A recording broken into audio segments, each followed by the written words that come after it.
મિત્રો, વાર્તા શરૂ કરતા પહેલા મારે તમને એક વાત કહેવી છે. મિત્રો, આપણો થોડો સહયોગ જોઈએ છે. અમારું 1000 સબસ્ક્રાઇબનું ટાર્ગેટ હજી અધૂરું છે. જો તમે હજી સુધી ચેનલ સબસ્ક્રાઇબ નથી કરી તો કૃપા કરીને અત્યારે જ સબસ્ક્રાઇબ કરો. તમારો એક સબસ્ક્રાઇબ અમને આગળ વધવા માટે મોટી પ્રેરણા આપે છે. ચાલો સાથે મળીને 1000 સબસ્ક્રાઇબ પૂર્ણ કરીએ. ચાલો હવે શરૂ કરીએ વાર્તા. એક નાનકડું ગામ, જ્યાં સમય પણ જાણે શાંતિથી વહેતો હતો. આ ગામના એક ખૂણે આવેલું જૂનું પથ્થરનું ઘર એટલે રામાશ્રમ. આ ઘરમાં રહેતા હતા 68 વર્ષના રમણલાલ. ચહેરા પર અનુભવી કરચલીઓ, આંખોમાં અપાર પ્રેમ અને દિલમાં દીકરા માટે દરિયો છલકાય એટલી મમતા. રમણલાલ માટે તેમના જીવનો એકમાત્ર શ્વાસ, એકમાત્ર આશા અને જીવનનો આધાર એટલે એમનો દીકરો સમીર. પત્નીના અવસાન પછી રમણલાલે સમીરને કોઈ ઉણપ આવવા દીધી નહોતી. પોતે ફાટેલા કપડાં પહેર્યા, ભૂખ્યા પેટે રાતો વિતાવી, પણ દીકરાને ભણાવી ગણાવીને મોટો કર્યો. ગામના લોકો કહેતા કે રમણ કાકા, તમારું સમીર તો સોનું છે, તમારો ગડગડનો લાકડી બનશે. રમણલાલ પણ ગર્વથી હસી પડતા, પણ કહેવાય છે ને કે સમય બદલાતા વાર નથી લાગતી. સમીરના લગ્ન મુંબઈના એક મોટા ઘરની છોકરી રિયા સાથે થયા. શરૂઆતમાં બધું બરાબર ચાલ્યું, પણ ધીમે ધીમે ઘરનું વાતાવરણ બદલાઈ ગયું. રિયાને ગામડાનું આ જૂનું ઘર, રમણલાલનું સાદું જીવન અને એમની ઉંમરના કારણે થતી નાની મોટી ભૂલ અસહ્ય લાગવા માંડી. સમીર પણ પત્નીના મોહમાં આવી અંત થઈ ગયો કે જે બાપે તેને હાથ ઝાલીને ચાલતા શીખવ્યું હતું, એ જ બાપના આંસુ હવે એને નાટક લાગવા માંડ્યા. શરૂઆત નાની નાની વાતોથી થઈ. રમણલાલને જમવાનું અલગ વાસણમાં આપવાનું શરૂ થયું. ઘરમાં કોઈ પણ મહેમાન આવે તો રમણલાલને પાછલા ઓરડામાં પૂરી દેવામાં આવતા. એક દિવસ સાંજે રમણલાલ ઓસરીમાં બેઠા હતા. શરીર થાકેલું હતું અને હાથ ધ્રુજતા હતા.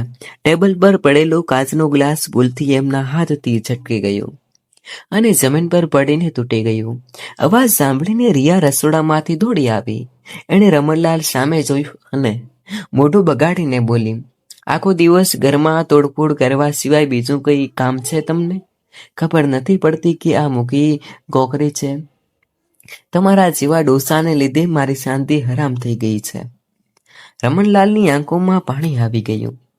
એ અચાનક અવાજે બોલ્યા, બેટા રિયા, મારી ભૂલ થઈ ગઈ. હાથ ધ્રુજતો હતો એટલે ગ્લાસ પડી ગયો. હું હમણાં જ સાફ કરી દઉં છું, રહેવા દો, વધારે નાટક ન કરું. રિયાએ બૂમ પાડી. ત્યાં જ સમીર પણ રૂમમાંથી બહાર આવ્યો. એણે પરિસ્થિતિ જોયા વગર જ પોતાના બાપ પર ગુસ્સો ઠાલવાનું શરૂ કર્યું. પપ્પા, તમે રોજ કંઈક ને કંઈક નવું નાટક શરૂ કરો છો. રિયા આખો દિવસ કામ કરીને થાકી જાય છે અને તમે એક હેરાન કરો છો. જો તમારાથી શાંતિથી રહેવાતું ન હોય તો તમારા ઓરડામાંથી બહાર જ ન નીકળો.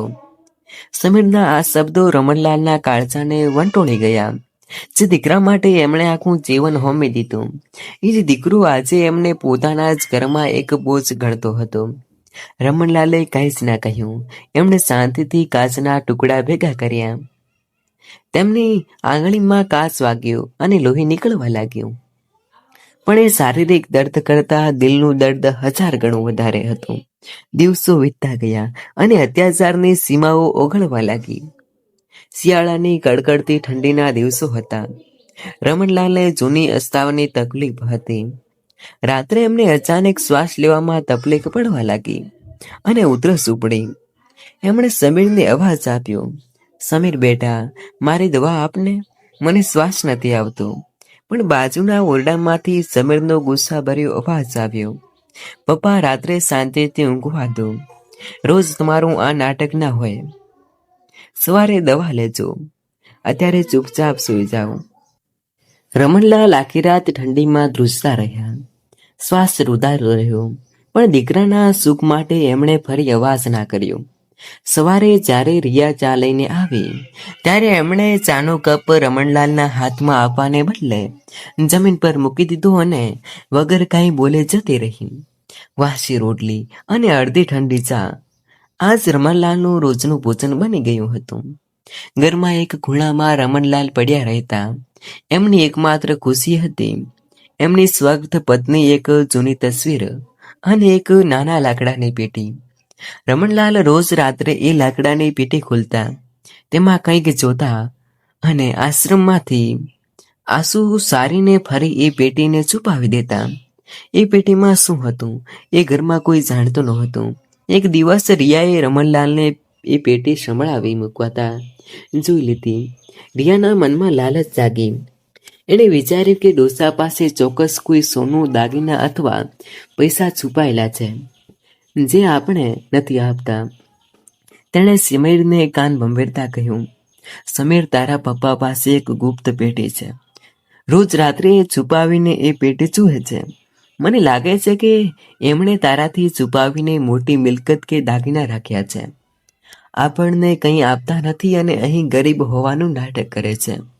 સમીરનો ગુસ્સો સાતમા આસમાને પહોંચી ગયો. એણે વિચાર્યા વગર રમણલાલના ઓરડામાં ઘૂસી ગયો. પપ્પા, ક્યાં છે એ પેટી? લાવો બહાર, સમીરે ચીડાઈને કહ્યું. રમણલાલ ગભરાઈ ગયા. એમણે પોતાના હાથમાંથી એ પેટીને છાતી સરખી ચાપી લીધી. ના સમીર, આ પેટીમાં એવું કંઈ નથી જે તારા કામનું હોય. આ તો મારી અમૂલ્ય થાપણ છે. મને મૂર્ખ બનાવવાનું બંધ કરો. સમીરે દાદાગીરીથી રમણલાલને ધક્કો માર્યો. 68 વર્ષના મજબૂર પિતા જમીન પર પટકાયા. સમીરે એમના હાથમાંથી પેટી આંચકી લીધી. રિયા અને સમીરે ઉતાવળે પેટીનું તાળું ખોલ્યું. પણ જેવું પેટીનું ઢાંકણ ખોલ્યું, બંનેની આંખો આશ્ચર્યથી પહોળી થઈ ગઈ. એ પેટીમાં કોઈ સોનું કે રોકડા પૈસા નહોતા. એમાં તો સમીરના નાનપણના નાના નાના કપડાં, એની પ્રથમ ચંપલ, એનો બાળપણમાં દોરેલા ચિત્રો અને રમણલાલના નામે લખાયેલું એક જૂનું સરકારી કાગળ હતું. પણ એ કાગળ વાંચતા જ સમીરના પગ તળિયેથી જમીન ખસી ગઈ. એ કાગળ કોઈ સામાન્ય કાગળ નહોતું. એ એક એવું રહસ્ય હતું જેણે સમીરના આખા અસ્તિત્વને હલાવી મૂક્યું. એ કાગળમાં એવું તે શું લખ્યું હતું? રમણલાલ જેને પોતાની થાપણ માનતા હતા, એ કાગળનું સત્ય શું હતું? અને શા માટે રમણલાલ આટલો અત્યાચાર સહન કરીને પણ મૌન હતા? શું રમણલાલ ખરેખર સમીરના સગા પિતા હતા કે પછી આ ઘર અને આ સંબંધો પાછળ કોઈ એવું મોટું રહસ્ય છુપાયેલું હતું જે સમીર અને પ્રિયાની જિંદગી કાયમ માટે બદલી નાખવાનું હતું? એ કાગળ હાથમાં આવતા જ સમીરની આંગળીઓ ધ્રુજવા લાગી. કાગળ પીળું પડી ગયું હતું, જાણે વર્ષો જૂનો ઇતિહાસ પોતાની છાતીમાં દબાવીને બેઠો હોય. રિયા પણ ઉત્સાહથી સમીરની પાછળ ઊભી રહીને એ કાગળમાં જોવા લાગી. કાગળની ઉપર મોટા અક્ષરે લખ્યું હતું, દત્તક વિધન પત્ર. સમીરના શ્વાસ રોકાઈ ગયા. આગળ વાંચવાનું શરૂ કર્યું. એમાં લખ્યું હતું કે 25 વર્ષ પહેલા એક અનાથ આશ્રમમાંથી 3 મહિના અનાથ બાળકની કાનૂની જવાબદારી રમણલાલ અને એમની પત્ની સુમિત્રાબેને સ્વીકારી હતી. એ અનાથ બાળક બીજું કોઈ નહીં પણ પોતે સમીર હતું. કાગળમાં આગળ લખ્યું હતું કે રમણલાલની પોતાની કોઈ સંતાન નહોતી, પણ એમણે આ બાળકને પોતાના લોહી કરતાં પણ વધુ વહાલથી ઉછેરવાનો સંકલ્પ કર્યો હતો. એટલું જ નહીં, એ કાગળની સાથે એક બીજો પત્ર પણ હતો જે રમણલાલે પોતાની પત્નીના અવસાન વખતે લખ્યો હતો. એ પત્રમાં રમણલાલે લખ્યું હતું કે, હે ભગવાન, મારી સુમિત્રા તો મને છોડીને જતી રહી, પણ મારા સમીરને ક્યારે એ વાતની ખબર ન પડવા દે કે એ મારો સગો દીકરો નથી. જો એને ખબર પડશે તો એ પોતાને અનાથ સમજશે, એનું દિલ તૂટી જશે. હું મારી આખી જિંદગી એના ચરણોમાં ન્યોછાવર કરી દઈશ, પણ એના સુખ પરથી ક્યારેય હાસ્ય ગાયબ થવા ન દેતો. આ શબ્દો વાંચતા જ સમીરના હાથમાંથી કાગળ છટકીને જમીન પર પડી ગયું. ઓરડામાં પિનડ્રોપ સાયરન્સ છવાઈ ગયો. રિયાનું મોઢું પણ આઘાતથી ખુલી રહ્યું ગયું. જમીન પર પડેલા 68 વર્ષના વૃદ્ધ રમણલાલ પોતાની ધ્રુજી આંખોથી દીકરા સામે જોઈ રહ્યા હતા. એમની આંખોમાંથી સતત આંસુધારા વહી રહી હતી. રમણલાલે અત્યંત દર્દ ભર્યા અવાજે કહ્યું, બેટા સમીર, આ રહસ્ય હું મારી સાથે માણસ સુધી લઈ જવા માંગતો હતો. તું અનાથ નથી, તું મારો દીકરો જ છે, તું મારો શ્વાસ છે. તારા માટે તો મેં મારી આખી જિંદગી હોમી દીધી. તને ક્યારેય એવું ન લાગે કે તારો કોઈ નથી. એટલે મેં તારા માટે મારા પોતાના કોઈ પણ સ્વરૂપ પૂર્ણ ન કર્યા, પણ હસવા માટે આખી દુનિયા સામે લડીતો રહ્યો. બેટા, સમીરનું મન એક પળ માટે કંપાઈ ઉઠ્યું. એના પગ તળિયેથી જમીન ખસી ગઈ હતી. જે બાપને એણે આટલા દિવસોથી તિરસ્કૃત કર્યું, વાસી રોટલીઓ આપી, ઠંડીમાં રીબાવ્યો, એ બાપ એનો સગો ન હોવા છતાં એના માટે પોતાના અસ્તિત્વને બલિદાન આપી ચૂક્યો હતો. પણ કહેવાય છે ને કે જ્યારે માણસના મન પર લાલચ અને અહંકારનો પડદો પડી જાય છે, ત્યારે દયાના અંકુર પણ સુકાઈ જાય છે. રિયાએ સમીરને હાથ પકડ્યો અને એના કાનમાં ધીમેથી કહ્યું, સમીર, આ બધું નાટક છે. આ ડોસાએ તને અત્યાર સુધી અંધારામાં રાખ્યો. તું આનો સગો દીકરો નથી, તો પછી તું શા માટે આની જવાબદારી ઉપાડે? જો આ તારો સગો બાપ જ નથી, તો આ ઘર પર પણ આનો કોઈ હક નથી બનતો. સામે ગામડાનું આ ઘર આપણા નામે જ છે. હવે આ ડોસાનો બોજ આપણે શા માટે વેઠવો? અહંકાર અને પત્નીની કાંતિ ભરી સામે પિતાનો ત્યાગ હારી ગયો. સમીરના દિલમાં જાગેલી નાનકડી પ્રાસ્યાપની લાગણી ક્ષણભરમાં ગાયબ થઈ ગઈ. સમીરે કઠોર અવાજે કહ્યું, પપ્પા, ના રમણલાલજી, તમે મને આટલા વર્ષો સુધી અંધારામાં રાખ્યો. તમે મને જૂઠું બોલીને ઉછેર્યો. મને તમારો આ ઉપકાર નથી જોઈતો. હવે જ્યારે સત્ય સામે આવી જ ગયું છે, તો સારું એ જ રહેશે કે તમે આ ઘરમાંથી ચાલ્યા જાઓ. આ શબ્દો રમણલાલના કાળજામાં તીક્ષ્ણ છરીની જેમ ફોંકાઈ ગયા. જે દીકરાને તેમણે કાળજાનો ટુકડો ગણ્યો હતો, એણે જ આજે એમને કાનૂની અને લાગણીશીલ રીતે પરકા ગણી લીધો હતો. રમણલાલે ધ્રુજતા હાથે પોતાની લાકડી પકડી લે. એ ઊભા થયા. એમની આંખોમાં હવે વિનંતી નહોતી, પણ એક ઊંડો આઘાત અને તૂટેલા હૃદયનો ચૂપચાપ સ્વીકાર હતો.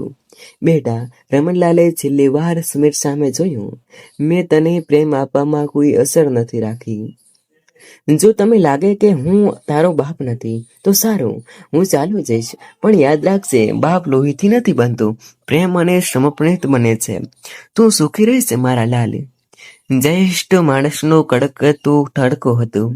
રમણલાલ માત્ર પોતાના હાથમાં એ લાકડાની નાની પેટી અને સ્વચ્છ પત્નીની તસવીર લઈને ઘરની બહાર નીકળી ગયા. એમની પાસે એક રૂપિયો પણ નહોતો. પરસેવા માટે સારા ચંપલ નહોતા. ગામના લોકોએ રમણલાલને આ હાલતમાં ઘર છોડીને જતા જોયા. લોકોએ સમીરને ઠપકો આપવાનો પ્રયત્ન કર્યો, પણ સમીર અને રિયાનો ઘરનો દરવાજો અંદરથી બંધ કરી દીધો. રમણલાલ ગામના સીમાડે આવેલા એક જૂના શિવ મંદિર પહોંચ્યા. ભૂખ્યા, તરસ્યા અને કાળજાના દર્દથી પીડાતા રમણલાલ શિવજીની મૂર્તિ સામે ઢળી પડ્યા. એમણે ઈશ્વર સામે હાથ જોડ્યા અને બોલ્યા, હે મહાદેવ, મેં તો મારા દીકરાને પ્રેમ જ ન આપ્યો હતો.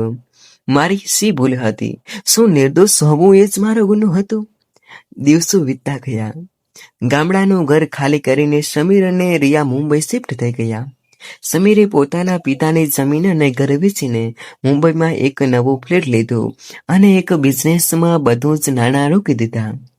એમને લાગ્યું કે હવે એમની જિંદગીમાંથી મોટો બોજ હટી ગયો છે અને હવે માત્ર સુખ જ સુખ છે.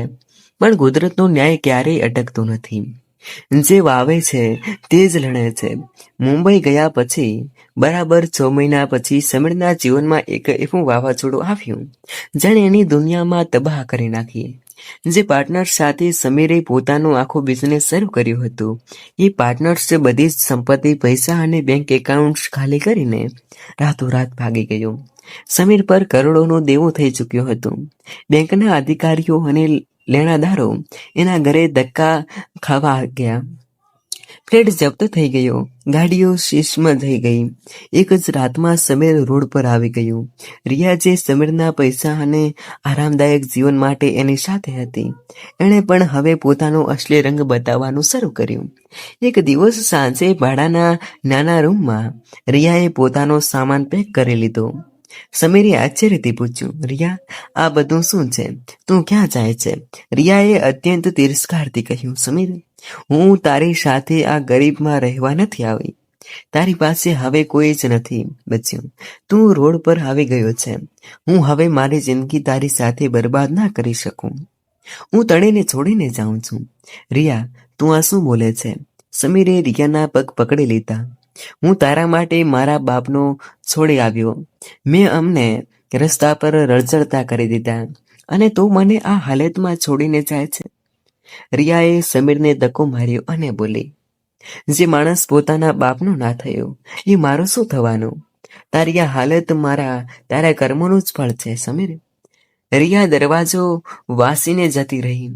સમીર જે અંધારામાં રૂમમાં એકલો પડી ગયો. એમની પાસે ના પૈસા હતા, ના ઘર હતું, ના પત્ની હતી. એ તૂટી ગયો, કડકડી રહ્યો હતો. એને એ જ ક્ષણે પોતાના વૃદ્ધ પિતા રમણલાલનો ચહેરો યાદ આવ્યો. એને યાદ આવ્યું કે કઈ રીતે એના પિતાએ પોતાને ભૂખ્યો રહીને એને ખવડાવ્યું હતું, અને એને એ જ પિતાને વાસી રોટલીઓ આપીને ઘરમાંથી કાઢી મૂક્યો હતો. પ્રાસેપના અગ્નિમાં બળતો સમીર પોતાના પિતાને શોધવા માટે પાછો પોતાના ગામ તરફ દોડ્યો. એ ભિખારી જેવા કપડામાં ગામડામાં પહોંચ્યો. ગામના શિવ મંદિરે દોડતો ગયો. એની આંખોમાંથી સતત આંસુઓ વહી રહ્યા હતા. એ બૂમો પાડતો હતો, પપ્પા પપ્પા તમે ક્યાં છો? મને માફ કરી દો પપ્પા. પણ જ્યારે સમીર શિવ મંદિરના પ્રાંગણમાં પહોંચ્યો ત્યારે ત્યાંનું દ્રશ્ય જોઈને એના હોશ ઉડી ગયા. મંદિરના ચોકમાં ગામના 100-200 લોકો ભેગા થયા હતા. વચમાં એક મોટો મંચ બંધાયેલો હતો અને એ મંચ પર ગામના સરપંચ અને મોટા મોટા અધિકારીઓ ઊભા હતા. અને એ મંચની બિલકુલ વચ્ચે સોનાની માળા પહેરાને સન્માનપૂર્વક એક ખુરશી પર બેઠેલા હતા રમણલાલ. સમીર આ દ્રશ્ય જોઈને સ્તંભ થઈ ગયો. એક ભિખારી જેવા બની ગયેલા પિતા આજે આટલા મોટા મંચ પર સરકારી સન્માન સાથે કેવી રીતે બેઠા હતા? રમણલાલ પાસે એવું કયું ગુપ્ત સત્ય હતું જે સમીર ક્યારેય જાણી ન શક્યો? અને રમણલાલે પોતાના દીકરાને કયો એવો અસ્મરણીય પાઠ બનાવવાનો બાકી રાખ્યો હતો? સમીર આઘાત અને પ્રાશ્ચિત્યથી ફાટી પડ્યો. મંચ તરફ જોઈ રહ્યું. એના પગ આગળ વધવા માંગતા હતા, પણ પોતાના જ પાપોના ભાર હેઠળ જાણે જમીન સાથે જડાઈ ગયા હતા. જે પિતાને એણે અનાથ, લાચાર અને કંગાળ સમજીને ઘરમાંથી કાઢી મૂક્યા હતા, એ જ રમણલાલ આજે ગામના સરપંચ, જિલ્લા કલેક્ટર અને ગામના 100-200 સન્માનીય લોકોને વચ્ચે રાજાની જેમ બેઠા હતા. સમીરે પોતાની આંખો ચોળી અને વિશ્વાસ નહોતો થયો કે આ એ જ રમણલાલ છે જેના હાથ ક્યારેય ભૂખ અને ઠંડીથી ધ્રુજતા હતા. આજે એમના ચહેરા પર એક અનોખી ચમક આવી ગઈ હતી. એક વિજય સ્મિત હતું અને આંખોમાં ઊંડી શાંતિ હતી. ત્યાં જ મંચ પરથી સરપંચે માઇક હાથમાં લીધું અને બોલવાનું શરૂ કર્યું. ગામના સમસ્ત ભાઈઓ અને બહેનો, આજે આપણું ગામ એક અદ્ભુત અને ઉત્સાહિક ક્ષણનું સાક્ષી બની રહ્યું છે. આપણે સૌ રમણલાલને એક સાદા અને ગરીબ ખેડૂત તરીકે ઓળખતા હતા, પણ આજે હું તમને રમણલાલના જીવનનું એક સત્ય જણાવવા જઈ રહ્યો છું, જે સાંભળીને તમારી છાતી પણ ગર્વથી ગજગજ ફૂલી જશે. ગામના લોકોમાં ગણગણાટ શરૂ થઈ ગયો. સમીર પણ શ્વાસ રોકીને સાંભળવા લાગ્યો. સરપંચે આગળ કહ્યું, વર્ષો પહેલા રમણ કાકા જ્યારે યુવાન હતા ત્યારે એમણે પોતાના ગામ અને દેશ માટે એક મોટું બલિદાન આપ્યું હતું. રમણ કાકા આપણી ભારતીય સેનામાં એક ગુપ્ત વિગતમાં કાર્યરત હતા.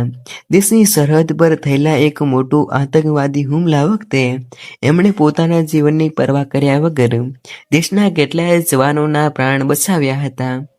પણ ઓપરેશન દરમિયાન એમણે ગંભીર ઈજાઓ થઈ હતી, જેના કારણે એમણે પોતાની સેવાની ઓળખ છુપાવીને નિવૃત્ત થવું પડ્યું. આ સાંભળતા જ આખા ઘરમાં તાળીઓનો ગડગડાટ થઈ ગયો હતો.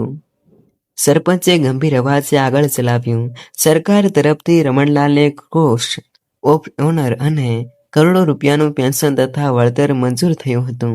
પણ રમણલાલે એ બધી સંપત્તિ, એ બધો પૈસો એક ગુપ્ત ટ્રસ્ટના નામે જમા કરાવી દીધો હતો. એમનું સ્વપ્ન હતું કે જ્યારે એમનો દીકરો સમીર મોટો થશે, યોગ્ય બનશે અને પોતાના પગ પર ઊભો રહીને પિતાના અહંકારનો સાચા અર્થમાં સિદ્ધ કરશે, ત્યારે આખી સંપત્તિ અને ટ્રસ્ટની જવાબદારી એ સમીરને સોંપી દેશે. આ શબ્દો સમીરના કાનમાં કોઈ ધડાકાની જેમ વાગ્યા. એનું હૃદય બંધ પડી ગયું હતું. એવો અનુભવ થયો, કરોડો રૂપિયાની સંપત્તિ, સરકારી સન્માન, એ જ પિતા જેમણે સમીરે લાલચુ અને ગરીબ સમજીને ઘરમાંથી કાઢી મૂક્યા હતા. એ જ પિતા પાસે કરોડોની સંપત્તિ હતી અને એ સંપત્તિ રમણલાલે પોતાના માટે નહીં પણ એ જ સમીર માટે પાછવી રાખી હતી. સરપંચે આગળ કહ્યું, પણ અફસોસ, રમણ કાકાના એ દીકરા સમીરે સંસ્કારોનું આદર કર્યું. પૈસા અને મોહ અંધ થઈને એણે પોતાના મહાન પિતા પર અત્યાચાર કર્યા. એણે વાસી રોટલીઓ આપી, ઠંડીમાં રીબાવ્યા અને અંતે અનાર્થ સમજીને ઘરમાંથી કાઢી મૂક્યા. પણ દીકરાને કે કાયદેને કોઈ પાઠ ભણાવવા માટે લાકડી ન ઉપાડી, પણ એમણે સત્ય અને સમયનો સહારો લીધો. આટલું બોલીને સરપંચે કલેક્ટર સાહેબને માઇક આપ્યું. કલેક્ટર સાહેબ જાહેરાતમાં કરી, આજે રમણલાલજીના આદેશથી એમની કરોડો રૂપિયાની મિલકતમાંથી આ ગામમાં એક વિશાળ માતૃપિતૃ સેવા આશ્રમ અને મફત હોસ્પિટલનું નિર્માણ થઈ રહ્યું છે. આ આશ્રમમાં એવા તમામ વૃદ્ધ માતા પિતાનો આશર મળશે જેમના દીકરા વહુએ તેમણે તરછોડી દીધા છે, અને આ ટ્રસ્ટના મુખ્ય રક્ષક પોતે રમણલાલજી રહેશે. મંચ પર બેઠેલા રમણલાલ ધીમેથી ઊભા થયા. એમણે માઇક હાથમાં લીધું. એમનો અવાજ સમગ્ર શિવ મંદિરના પ્રાણમાં ગૂંચવા લાગ્યો. મારા વહાલા ગામજનો, રમણલાલે ગંભીર અવાજે કહ્યું, માણસ પાસે ગમે તેટલો પૈસો આવી જાય, પણ જો એમના મનમાં માતા પિતા પ્રત્યે ભક્તિ અને પ્રેમ ન હોય તો એ આ દુનિયાનો સૌથી દરિદ્ર માણસ છે. મેં તમારા દીકરાને બધું જ આપ્યું હતું, પણ એણે મને જે દર્દ આપ્યું એણે મને એક નવો માર્ગ બતાવ્યો. આજે મારી આ સંપત્તિ એવા કોઈ કુપુત્રના કાનમાં નથી આવી જે માતા પિતાને આદરણ કરે છે. આ સંપત્તિ હવે જેવા વૃદ્ધોના આંસુ લૂછવા માટે વપરાશે, જેઓ મારે જેમ મજબૂર બન્યા હતા. ભીડમાંથી રડતો, કળકળતો અને ધ્રુજતો સમીર આગળ આવ્યો. એના કપડાં ફાટેલા હતા, ચહેરા પર ધૂળ હતી અને આંખોમાં પ્રાશ્ચિપના આંસુઓનો દરિયો હતો. એ મંચની સીડીઓ ચડીને રમણલાલના ચરણોમાં પટકાઈ પડ્યો. પપ્પા, પપ્પા, મને માફ કરી દો પપ્પા. સમીરે રમણલાલના પગ પકડીને મોટેથી બૂમ પાડી, હું પાપી છું, હું અધમ છું. મેં રિયાના કહેવામાં આવીને મારા જીવન ભગવાનને આનંદ કર્યો. પપ્પા, મને તમારી સંપત્તિ નથી જોઈતી, મને માત્ર મારો બાપ પાછો જોઈએ છે. મને તમારા ચરણોમાં એક કૂતરાની જેમ પહેલો રહેવા દો પપ્પા, પણ મને માફ કરી દો. આખો મંચ અને આખું ગામ શાંત થઈ ગયું. બધા સમીર સામે દિખારી જોઈ રહ્યા હતા. રમણલાલે નીચે નમીને સમીર સામે જોયું. એમની આંખોમાં ક્ષણભર માટે પિતાની મમતા ઝબકી, પણ તરત જ એમાં એક કઠોર નિશ્ચય આવી ગયો. રમણલાલે સમીરના હાથ પોતાના પગ પરથી હટકાવી લીધા. એમણે શાંત અવાજે કહ્યું, ઊભો થા સમીર. સમીર ઊભો થયો અને આશા જાણી કે પિતા એને માફ કરી દેશે અને એને ગલે લગાવી દેશે. પણ રમણલાલે જે કર્યું એણે સમીરના આત્માને કંપાવી મૂક્યો. રમણલાલે કર્યું, સમીર, બાપનું હૃદય દયાળુ હોય છે, પણ પિતા કોઈ મૂર્ખ નથી હોતું. તું આજે મારી પાસે પ્રાશ્ચિત કરવા આવ્યો છે કે મારી કરોડોની સંપત્તિ જોઈને આવ્યો છે? જ્યારે મારી પાસે કોઈ નહોતું ત્યારે હું તારા માટે બોજ હતો. આજે મારી પાસે સન્માન અને સંપત્તિ છે તો તું મારા ચરણોમાં છે. ના પપ્પા, એવું નથી. મારી પાસે કાંઈ નથી બચ્યું. રિયા પણ મને છોડીને જતી રહી. મારો બિઝનેસ બરબાદ થઈ ગયો. સમીરે રડતા રડતા કહ્યું. રમણલાલ હળવું હસ્યા. એ જ તો કુદરતનો ન્યાય છે. સમીર, જે વૃક્ષને તું માળમાંથી કાપવા માંગતો હોય એ વૃક્ષ આજે વટવૃક્ષ બનીને બીજાનો છાયો આપે છે, અને તું આજે તડકામાં શેકાઈ રહ્યો છે. મેં તને માફ તો કરનાર કરી દીધો છે, કારણ કે હું તારો બાપ છું, પણ હું તને મારી જિંદગીમાં કે આ ઘરમાં ક્યારેય પાછું સ્થાન નહીં આપું. સમીર સ્તંભ થઈ ગયો. પપ્પા, આ તમે શું બોલો છો? રમણલાલે કલેક્ટર સાહેબ તરફ જોયું અને કહ્યું, કલેક્ટર સાહેબ, આ મારો એ જ પુત્ર છે જાણે મને ઘરમાંથી કાઢી મૂક્યો હતો. કાયદા મુજબ જો કોઈ પુત્ર પોતાના વૃદ્ધ માતા પિતા પર અત્યાચાર કરે છે તો તેને કડકમાં કડક સજા થવી જોઈએ. મેં મારી સત્તાવાર ફરિયાદ નોંધાવી દીધી છે. ત્યાં જ મંચ પર પોલીસ અધિકારીઓ આવ્યા અને એમણે સમીરના હાથમાં હથકડી પહેરાવી દીધી. સમીરે ચીસ પાડી, પપ્પા, તમે તમારા જ દીકરાને જેલમાં મોકલો છો. રમણલાલે શાંતિથી કહ્યું, હું તને જેલમાં નથી મોકલી રહ્યો સમીર, હું તને જીવનનો સૌથી મોટો પાઠ ભણાવી રહ્યો છું. જે જેલમાં તું જઈ રહ્યો છે ત્યાં તને ખબર પડશે કે સ્વતંત્રતા અને પિતાના પ્રેમની કિંમત શું હોય છે. અને હા, રિયા સામે પણ મેં છેતરપેટી અને વૃદ્ધો પર અત્યાચારનો કેસ નોંધાવી દીધો છે. પોલીસ એને પણ શોધી રહી છે. પોલીસ સમીરને ડસડીને ગાડી તરફ લઈ જવા લાગી. સમીર પાછળ ફરીને રડતો રહ્યો, પપ્પા, મને એકવાર માફ કરી દો પપ્પા. પણ રમણલાલે પાછળ વળીને ન જોયું. જ્યારે સમીર જેલના સળિયા પાછળ પહોંચ્યો ત્યારે એણે જોયું કે રિયા પણ બાજુના લેડીઝ જેલમાં બંધ હતી. બંને એકબીજા સામે જોઈને રડતા રહ્યા. પણ હવે પ્રાચ્યપર સિવાય એમની પાસે કોઈ નહોતું બચ્યું. બીજી તરફ રમણલાલે આંસુનું ઉદ્ઘાટન કર્યું. ગામના કેટલાય નિરાધાર વૃદ્ધો એ આશ્રમમાં આવ્યા. રમણલાલ હવે એ બધા પિતા અને આ ભાઈ બંનેની એમની સેવા કરતા હતા. પણ વાર્તા અહીં પૂરી નથી થતી. જેલના અંધારામાં બેઠેલા સમીરના મનમાં એક નવી જ યોજના આકાર લઈ રહી હતી. એના મનમાં પ્રાશ્ચપ હતો કે પછી પિતા સામેનો એક નવો ગુસ્સો, અને જે રિયાએ સમીરને બરબાદ કર્યો હતો એ જેલમાંથી બહાર નીકળવા માટે કયો નવો ખેલ ખેલવાની હતી. શું રમણલાલનો આ આશ્રમ સુરક્ષિત રહેશે કે પછી સમીર અને રિયા જેલમાંથી બહાર આવીને રમણલાલની આ નવી દુનિયાને તબાહ કરવાનો કોઈ ભયાનક પ્લાન બનાવશે? જેલના અંધારામાં ઓરડામાં સમીર જમીન પર બેઠો હતો. સરિયા પાછળથી આવતો પવન એના ચહેરાને સ્પર્શી રહ્યો હતો. પણ એના મનમાં વિચારોનું મોટું વાવાઝોડું ચાલી રહ્યું હતું.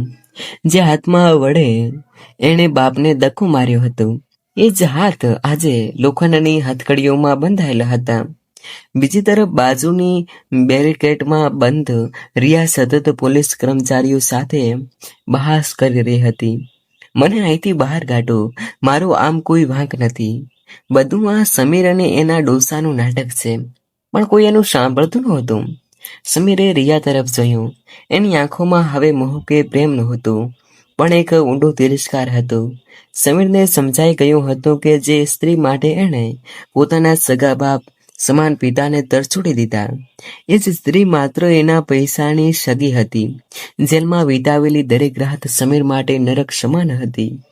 ભોજનમાં મળતી સૂકી રોટલીઓ અને પાણી જેવી દાળ જોઈને એણે રમણલાલ યાદ આવતા. એને યાદ આવતું કે કેવી રીતે એણે પોતાના પિતાને વાસી રોટલીઓ આપી હતી. રમણલાલે આપેલા પાઠ સમીરના કાળજામાં ઉતરી ગયો હતો. એનો અહંકાર, એનો ક્રોધ અને એની લાલચ બધું જ જેલની 4 દિવાલો વચ્ચે ભસ્મ થઈ ગયું હતું. 6 મહિના વીતી ગયા. રમણલાલે દાખલ કરેલો કેસ કાયદાકીય પ્રક્રિયામાંથી પસાર થઈ. રમણલાલનો હેતુ સમીરને આખી જિંદગી જેલમાં સડવાનો હતો, પણ એના પાપોનું ભાન કરવાનો હતો. કલેક્ટર અને વકીલની સલાહથી રમણલાલને સમીર અને રિયાની સજામાં સાથ આપવાની અરજી કરી, જેથી તેઓ જેલમાંથી બહાર આવીને એક નવી જિંદગી શરૂ કરી શકે. જેલના દરવાજા ખુલ્યા. સમીર અને રિયા બહાર આવ્યા. રિયાએ બહાર આવતા જ સમીર સામે જોયું અને મોટો બગાડીને કહ્યું, સમીર, હવે તારી પાછળ આવવાની મારી કોઈ ઈચ્છા નથી. તું મારો રસ્તો માપ, હું મારો રસ્તો માપું છું. રિયા પોતાના અહંકારમાં તણાઈને એકલી જતી રહી. પણ એની પાસે ના કોઈ આશરો હતો, ના કોઈ સહાય. કામવાની સાજી આવડત વગર અને પાપોનું બોજ તાણે દબાયેલી રિયા અંતે ભટકતી જિંદગી જીવવા માટે મજબૂર બની ગઈ. પણ સમીરનું મન હવે બદલાઈ ચૂક્યું હતું. એની પાસે એક પણ રૂપિયો નહોતો. કપડાં જીતેરેલા હતા, પણ એના મનમાં પિતાના દર્શન કરવાની અને એમની ક્ષમા માંગવાની એક તીવ્ર લપત હતી. એ નંગા પગે ભૂખ્યું તરસ્યું ગામ તરફ ચાલવા લાગ્યો. ગામમાં પહોંચીને એ સીધો માતૃપિતૃ સેવા આશ્રમના દરવાજે પહોંચ્યો. આશ્રમનું દ્રશ્ય અદ્ભુત હતું. લીલાછમ ઝાડ, શાંતિ વાતાવરણ અને કેટલાય વૃદ્ધો ખુશીઓથી એકબીજા સાથે વાતો કરી રહ્યા હતા. કોઈ રાધનપુર ગામતું હતું તો કોઈ રમી રહ્યું હતું. સમીરે જોયું તો ઓરિસ્સામાં એક નાના બાળકને ખોળામાં બેસાડીને રમણલાલ વાર્તા કરી રહ્યા હતા.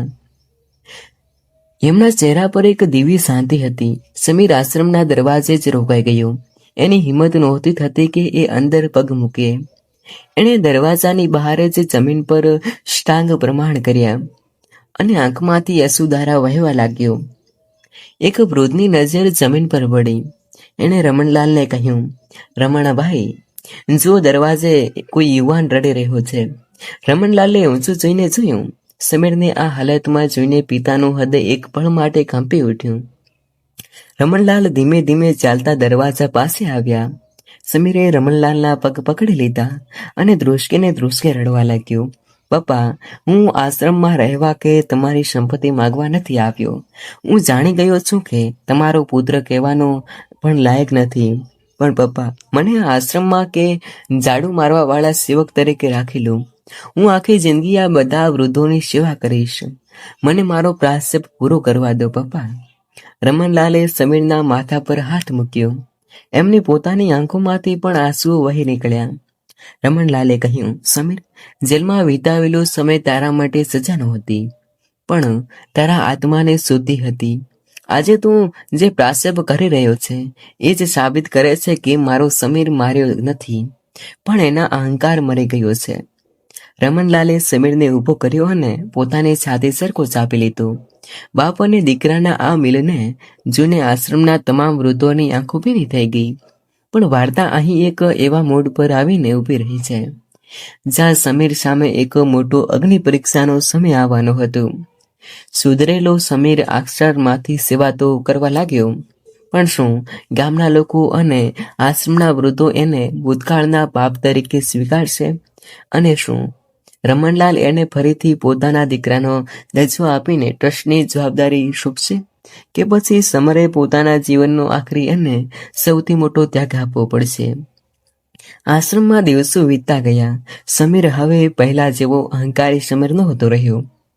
એ રોજ સવારે 4 વાગે ઉઠીને આશ્રમની સફાઈ કરતો, વૃદ્ધો માટે ગરમ પાણી અને ચા નાસ્તો બનાવતો, એમની દવાઓનું ધ્યાન રાખતો અને રાત્રે એમના પગ ચંપતો.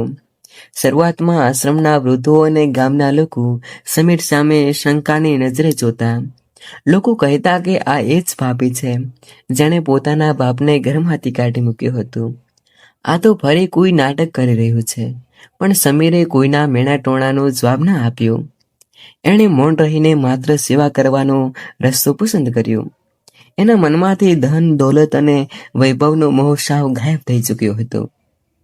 એણે પિતા રમણલાલને વચન આપ્યું હતું કે એ પોતાના પાપોનું પ્રાયશ્ચિત કાળજાના ઊંડાણથી કરશે. ધીમે ધીમે 6 મહિના વીતી ગયા. સમરની નિષ્ઠા, નમ્રતા અને નિસ્વાર્થ સેવા જોઈને આશ્રમના તમામ વૃદ્ધોનું દિલ ઓગળી ગયું. જે લોકો ક્યારેય સમીર સામે જોવાનું પસંદ નહોતા કરતા, એ જ વૃદ્ધો હવે સમીરને પોતાના સગા દીકરાની જેમ વાત્સલ્ય આપતા લાગ્યા. એક દિવસ સાંજે આશ્રમના પ્રાંગણમાં વિશાળ સભાનું આયોજન કરવામાં આવ્યું. ગામના સરપંચ, કલેક્ટર સાહેબ અને ગામના વડીલો ઉપસ્થિત રહ્યા. રમણલાલ મંચ પર આવ્યા. એમણે પોતાની પાસે એક નાની લાકડાની પેટી રાખી હતી. એ જ પેટી જેનાથી વાર્તાની શરૂઆત થઈ હતી.